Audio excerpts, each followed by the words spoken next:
बिस्मिल्लाहिर्रहमानिर्रहीम। Program logic with Salman Abid. हमारे तज्जियों और तबसरों को जानने के लिए चैनल को ज़रूर सब्सक्राइब कीजिएगा और अपना फीडबैक दीजिएगा। आज हम गुफ्तगू करेंगे वफाक और सिंध के दरमियान जो जारी तनाज़ा है वो ख़त्म होने की बजाय मुसलसल उसमें बिगाड़ पैदा हो रहा है। अब दो हालिया दिनों में अहम वाक़यात हुए हैं। पहला वाक़या, chief justice of Pakistan justice Gulzar sahab ने सिंध हुकूमत के बारे में रिमार्क्स दिए हैं और कहा है कि पूरे मुल्क के में हुकूमत नाम की कोई चीज़ है जो ऑपरेट हो रही है, लेकिन अगर हुकूमत ऑपरेट नहीं हो रही तो वो सिंध है।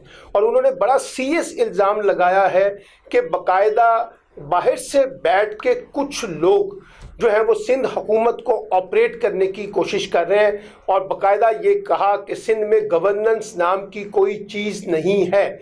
और ये बाकायदा एक सीरियस एलिगेशन है सिंध हुकूमत पर चीफ जस्टिस ऑफ पाकिस्तान की जानिब से। इससे पहले भी इस तरह की ऑब्जर्वेशन सिंध हुकूमत के बारे में आती रही हैं।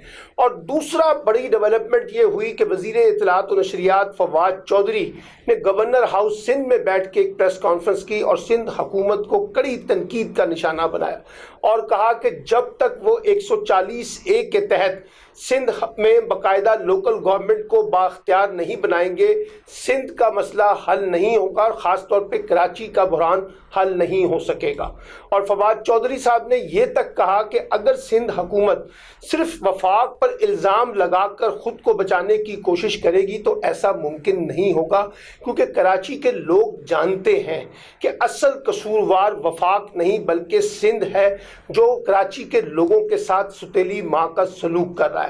इसके कॉन्टेक्स्ट में फिर एक जवाबी वार जो है वज़ीर आला सिंध मुराद अली शाह ने भी दिया है और उन्होंने इल्ज़ाम लगाया है कि वफाक बराह रास्त सिंध में मुदाखलत कर रहा है और सिंध के बुनियादी हकूक़ को गज़ब किए हुए हैं। और बाकायदा ये भी कहा कि NFC अवार्ड के तहत हमें वो हिस्सा नहीं मिल रहा जो हमारा हक बनता है।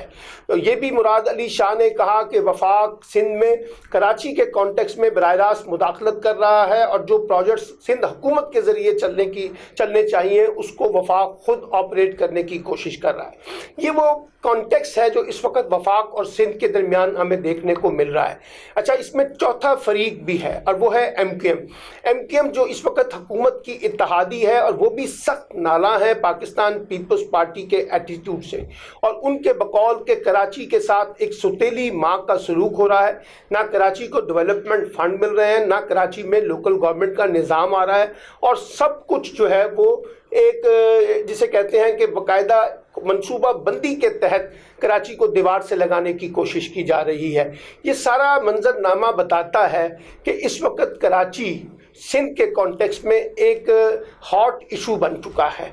चीफ जस्टिस ऑफ पाकिस्तान का बयान, उसके बाद फवाद चौधरी साहब का बयान, उसके बाद MQM का बयान और उसके बाद मुराद अली शाह साहब का बयान, ये सारे बयान जाहिर करते हैं कि कुछ तो है कराची के अंदर जो मसला हल करने की बजाय बिगाड़ रहा है।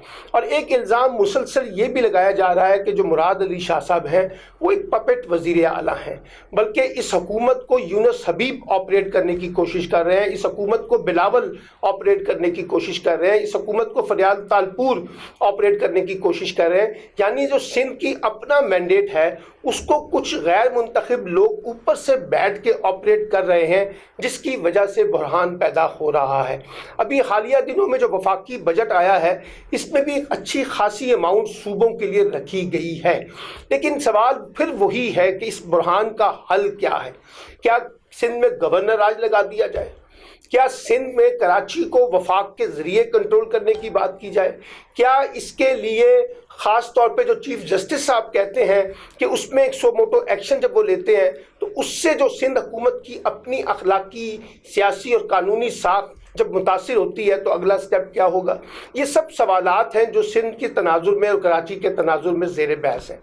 असूली तौर पे तो देखिए 18वीं तरमीम के बाद जब सूबों को सियासी, इंतज़ामी और माली खुद मुख्तारी दी गई थी तो ख्याल ये था कि सिंध समेत तमाम सूबों में एक बाकायदा जिसे कहते हैं कि डेवोल्यूशन होगा, पावर डिवॉल्व होंगी और उस पावर को डिवॉल्व करने के बाद चीज़ें जो है वो नीचे डिसेंट्रलाइजेशन होंगी, जिसको हम लोकल गवर्नमेंट सिस्टम कहते हैं। लेकिन अनफॉर्चुनेटली हमारे चारों सूबों में लोकल गवर्नमेंट इस वक्त एब्सेंस है, जिसकी वजह से एक बुरहानी कैफियत है। और ये जो मेगा सिटीज़ हैं, लाहौर, कराची जैसे बड़े शहर, यहाँ तो मसले का जो हल है वो है ही बुनियादी तौर पे इस कॉन्टेक्स्ट में कि अगर हम वहाँ पर पावर्स को डिवॉल्व नहीं करते तो जो डे बाय डे इश्यूज हैं, गवर्नेंस के इश्यूज हैं, वो एक सीरियस क्राइसिस को पैदा करते हैं। लेकिन हम देख रहे हैं कि हम मेगा सिटीज़ के साथ भी वही सलूक कर रहे हैं जो छोटे डिस्ट्रिक्ट्स के साथ कर रहे हैं। और हमारा ख्याल है कि हम ऊपर से बैठ के एक सिस्टम को चलाने की कोशिश करेंगे। देखिए, ये गलती पहले भी होती रही है। पहले वफाक जो है वो इस्लामाबाद से बैठ के चारों सूबों को चलाने की कोशिश करता था, जो नाकाम तजर्बा हुआ। फिर 18वीं तरमीम के बाद वफाक ने सूबों को इख्तियार दिए। फिर सूबों का काम था कि वो डिस्ट्रिक्ट को इख्तियार देता, लेकिन वो नहीं हो पाया। फिर दूसरी बात यह है कि सिंध हुकूमत कब तक ये सिंध कार्ड को खेलने की कोशिश करेगी, कब तक बार बार अपने वोटों को ये कहेगी कि हम जो डेवलपमेंट नहीं कर रहे, हम जो परफॉर्मेंस नहीं दे रहे, हम जो तरक्की नहीं कर पा रहे, हम आपको जो बुनियादी हकूक नहीं दे पा रहे, आपको खुशहाली नहीं दे रहे, इसकी वजह सिंध हुकूमत नहीं है, बल्कि इसकी वजह वफाकी हुकूमत है। ये सारा ब्लेम गेम जब आप वफाक को डालते हैं तो फिर सवाल ये है कि 18वीं तरमीम के बाद जो बदले हुए सूबे हैं वो कहाँ खड़े हैं, वो फिर क्यों नहीं जवाब दे, वो क्यों नहीं रिस्पॉन्सिबल बनते, वो क्यों नहीं लोगों के बुनियादी हकूक के ऊपर बात करते। अब बजट